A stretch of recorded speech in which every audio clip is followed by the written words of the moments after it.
sa timala dumaan. Di ba? Parehas lang, pupunta rin tayo sa bayan. Di ba? So, siyempre, sa lupa yun. Pero sa langit, hindi ganun.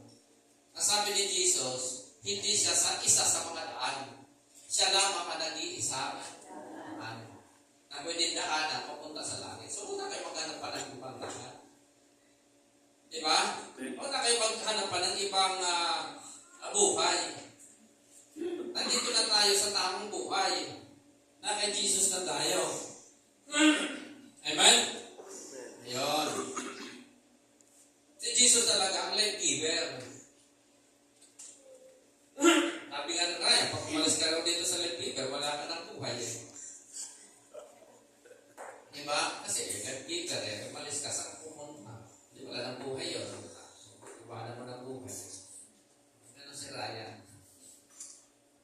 Anyway, John chapter 1, First John chapter 5, verse 12. Whosoever has the Son has life. Sa Tagalog, ang sino mang tinatahanan ng anak ay may buhay na walang hanggan. Whosoever does not have the Son of God does not have life.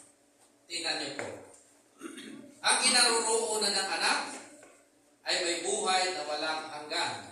Ang hindi kinaroroonan ng anak ay walang buhay na walang hanggan. So, paano niya illustrate yan? Diba? Bawa, ito na lang. Diba?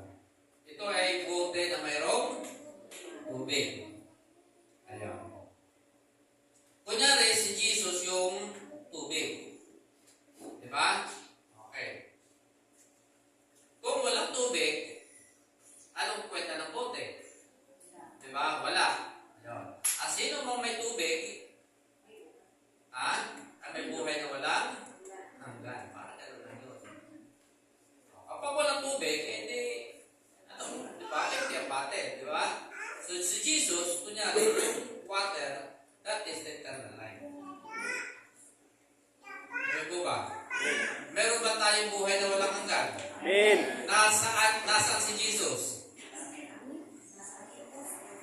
Spiritually, tinanggap niyo ba si Jesus? Amen. Tinatahanan ba tayo ni Jesus? Amen. So, ang buhay natin, katawan natin, ay tahanan ni Jesus.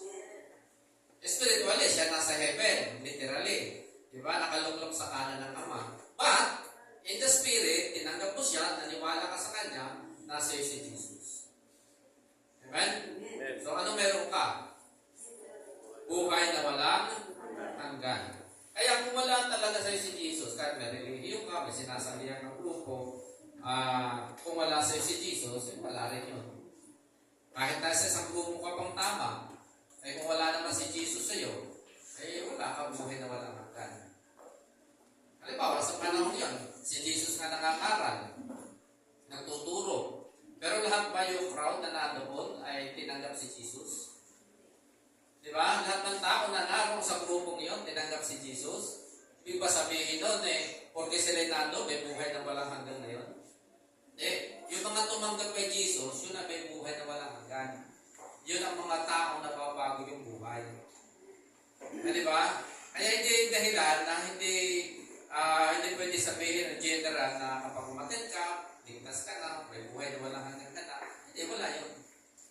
Makikita yan doon. These places that I go inside my head, try to replace the memories with silhouettes, but I know things only heal with time.